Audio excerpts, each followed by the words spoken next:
Thank you so much for the introduction, Garif, and thanks also for the organizers for giving me this chance, and thanks for the audience for coming. Let's start directly about what I'm going to present for you today.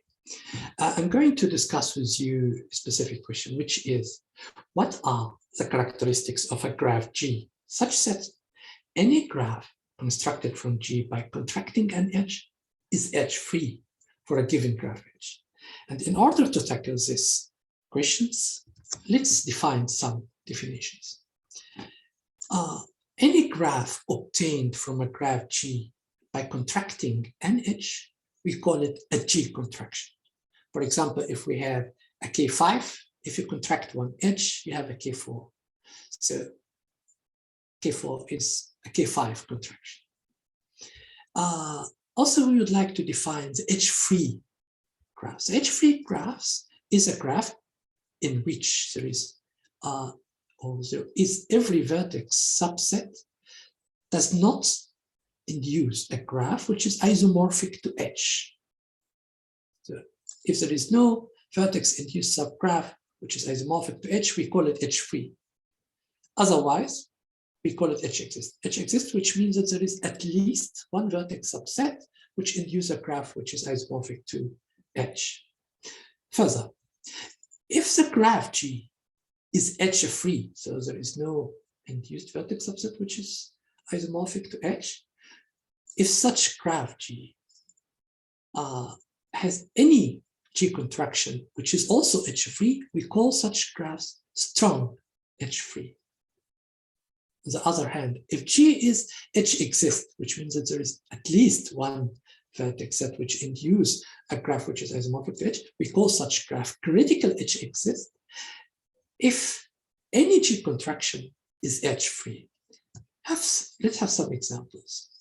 So K5 is C4 free. So if you take any 4 vertices in K5, it will never give you, or it will never induce a C4.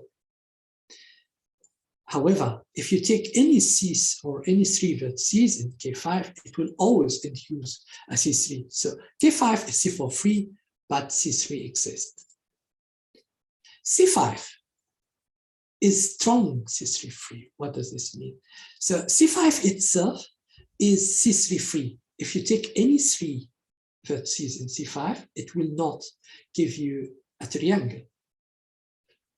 Moreover, if you contract any edge in a C5, you will have a C4, which also do not have a C3 as an induced vertex subset. So we call C5 a strong C3 free. On the other hand, C5 is critical C5 exists. What does this mean? So the vertex set of C5 clearly induce a graph which is isomorphic to C5 itself. Nevertheless, if we contract any edge, we contain a C4, which clearly a C5 free. So C5 is critical, C5 exists. So we can think of any graph edge as follows. So the graph edge partition all the graphs into edge-exist graphs and edge-free graphs. Refining this class of graphs, for example, the edge-free graphs, we refine it to 2 blocks. The strong edge-free, what does this mean? It means that any graph in this class, if you contract an edge in it, it will still be edge-free. And the rest of the edge-free graphs, this means that there is at least one edge. When you contract it, it will be an edge-exist graph. On the other hand, the class of edge-exist graphs, we define it into 2 parts. The critical edge-exist, which means that it's an edge-exist graph, there is a vertex set which induces an edge. Nevertheless, if you contract any edge, it will be edge-free, and the rest of this class. Intuitively, we could reach the following proposition. If we have 2 graphs GH, such that G is not critical edge-exist and also not edge-free or not edge-free, but not strong edge-free. So somehow this kind of colored graphs, if we exclude this colored graph, we obtain a class of graphs in which any graph in this class is edge-free if and only if any G contraction is edge-free. Clearly, it's more or less a strong edge-free class of graphs. let's define further another notion. If we have a graph G and two graphs G and H, we call G H split. If there is at least one edge in which its contraction construct a graph which is isomorphic to H. Furthermore, if G itself is H-free, we call G H split free. Let's have an example. So K4 is K3 split. What does this mean? If we contract an edge in K4, actually, if we contract any edge in K4, we will have a K3. Then we call K4 K3 split. But K4 is not K3 split free. Why? Because K4 is not K3 free. It is actually K3 exists. If you take any three vertices in K4, clearly it induces a K3. Then it's not K3 free. Then K4 again is K3 split, but not K3 split free. However, C4 is C3 split. If you take any three edges in a C4, it will always give you a P3. So it's, if we contract any edge in a C4, it will always construct a C3. But also C4 is C3 split free. Why? Because C4 is C3 free. If you take any three vertices in C4, it will always construct a P3, not a C3. So C4 is a C3 split free. Having this notion in mind, we can obtain this result, which will be a key result in answering the question which we raised. If we have two graphs, G and H, such that G is H-free, then the graph G is a strong H-free, if and only if for any H-split-free graph J, G is J-free. This says that if we have a graph GH, and we have the list of graphs, which is H-split-free graph, then if we forbid all these graphs as lists from G, then G is a strong H-free graph. Having this proposition and also proposition 3, we can actually provide an answer to our question. So let's recall our question. Our question says, what are the characteristics of a graph G such that any graph constructed from G by contracting an edge is H-free for a given graph H? So we can prove theorem 7 as follows. So if we have two graphs G and H, such that G is not critical H exists, and for any H-split-free graph J, G is also J-free, then the graph G is H-free if and only if any G contraction is H-free. Although indeed this theorem gives a kind of an answer to the question which we raised, but actually it raises other questions by itself. So we know already the definition of the critical H exists and the H split free. However, can we construct these graphs? What exactly do we know else about this class of graphs? Can we obtain them somehow or identify such graphs somehow? So we translate the problem in finding these classes of graphs for every special class of graphs H. So what I ask you to do is to trust me somehow, so that I can obtain, in a way or another, such kind of classes like the critical H exists and the H split free graphs for at least the classes which I'm going to present for you now. So I can obtain them for these classes which I'm going to present. Nevertheless, by the end of the talk, we are going to speak about these classes more, and I'm going to show you what exactly I do know about these classes. What I'm going to do now is as follows. I'm going to show you how to use theorem 7 in a constructive way. So I'm going to present for you some special classes of graphs.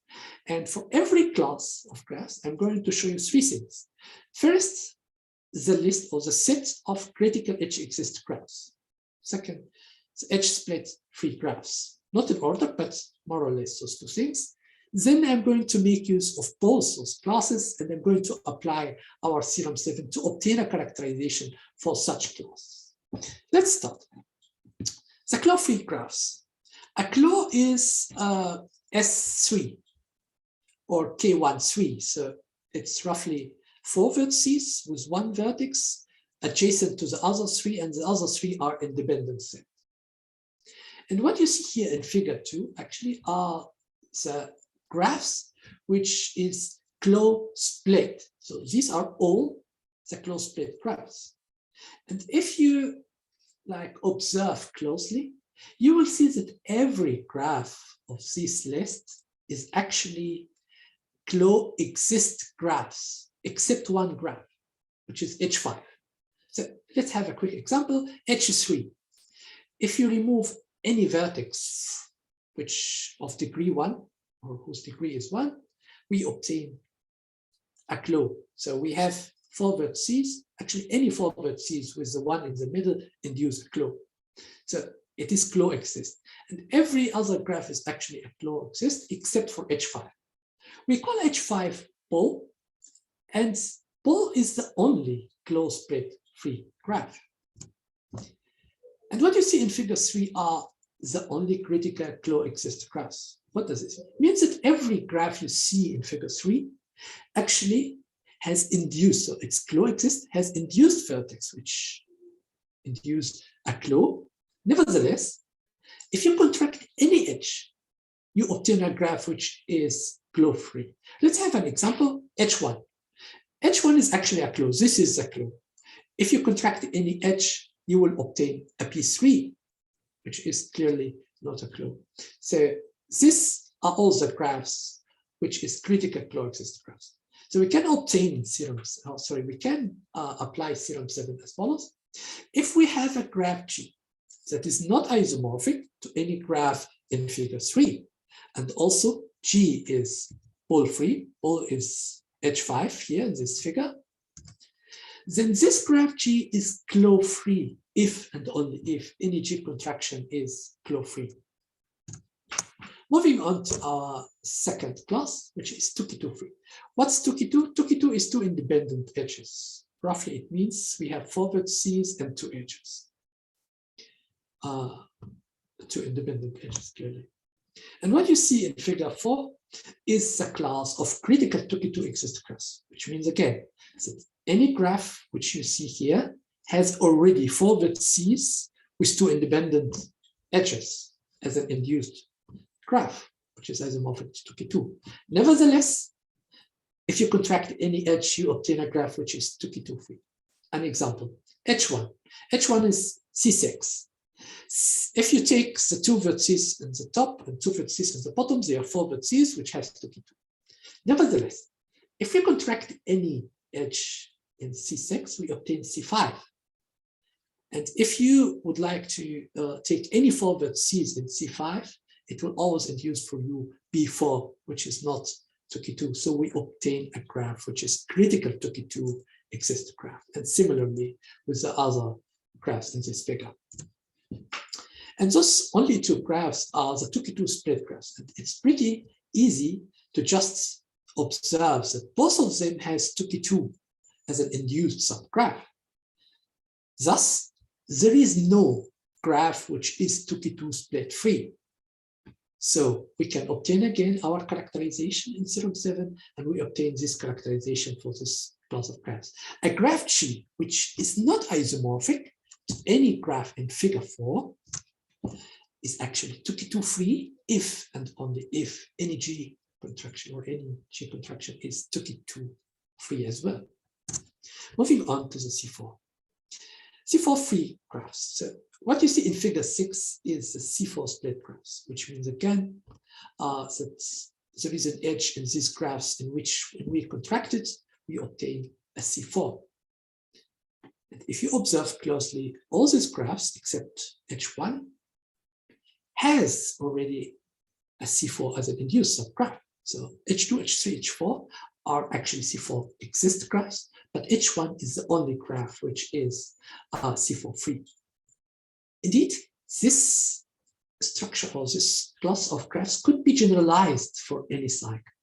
So actually, for any cycle, Cn, the only Cn split free graph is Cn plus 1. So if we have C4 split, the only split or C4 split free graph would be C5.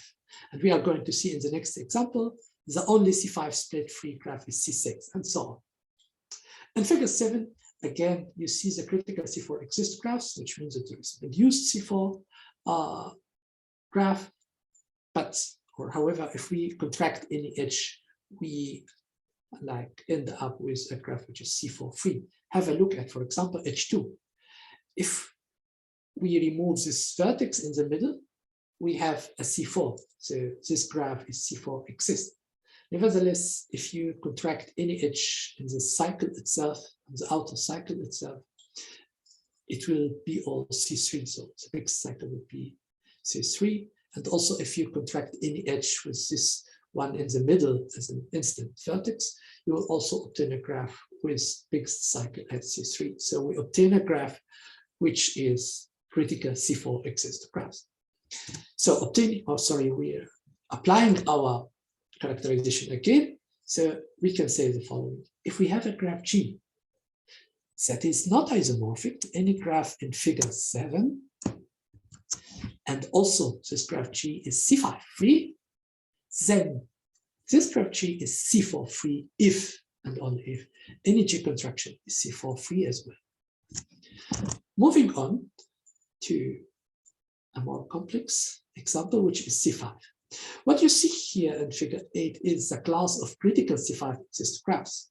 So if you can observe, there is 5 vertices, vertical 5 vertices, which induce a C5. So all these graphs are C5 exist.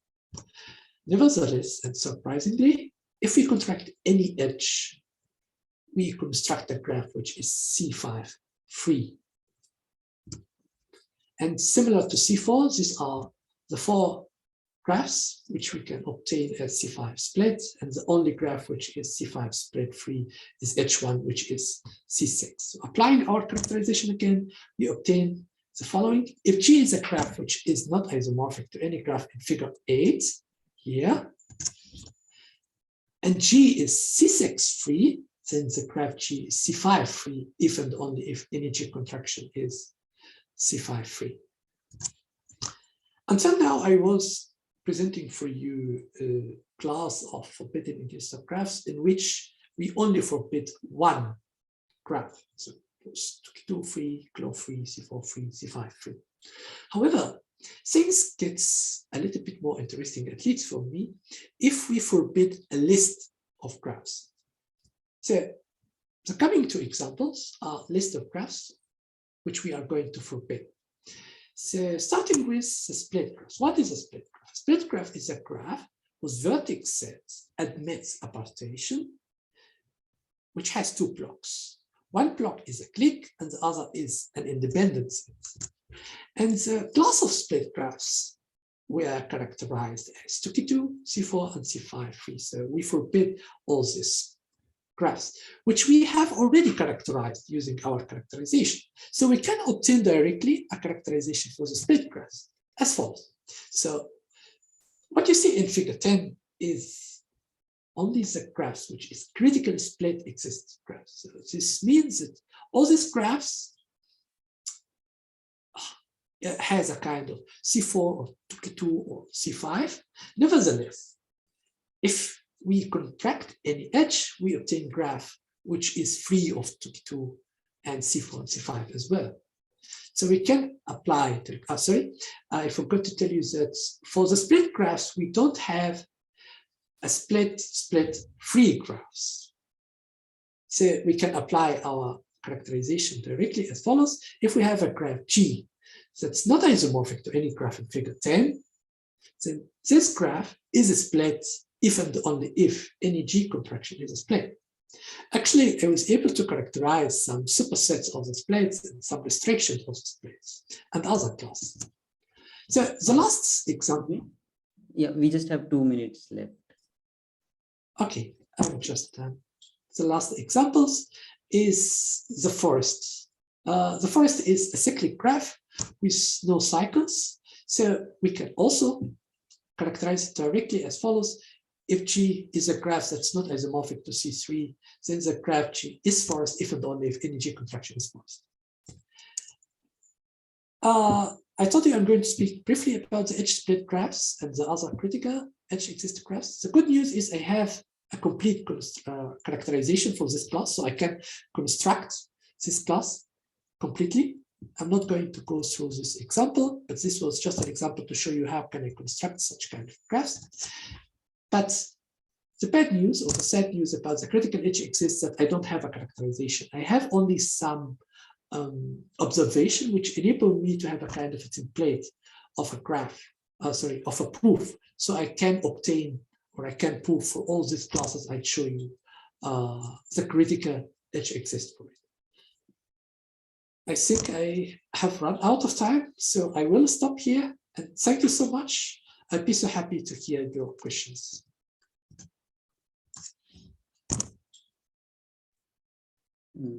Thank you for the talk.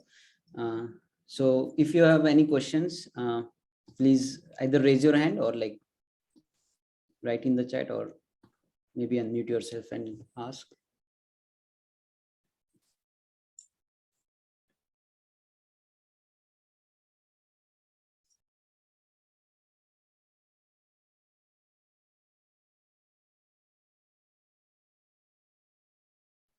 So I have a question in your last part when you asked about when you mentioned about split graphs. Yes, and I think you mentioned something like you can't do split graph or something of that sort. Yes, the split free. Mm-hmm. It is a class of graphs such that there exists at least one edge. If you contract this edge, you obtain, for example, a C5 or a C4 or a 22. Okay. Yeah, thank you.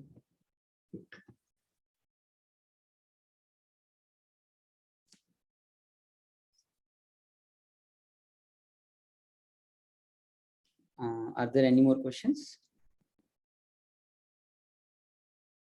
There was one question in the chat, but I think it was answered by somebody else. I don't have access to the sheet somehow. Yes, so it asked like G contraction allows only contracting one edge, not more than exactly. one. Right? According Yes. to the definition. Yes. So a G contraction by contracting an edge, only one. But clearly we can apply the concept recursively. So we have a graph which is a contraction, and we can have G contraction, you know, and so on.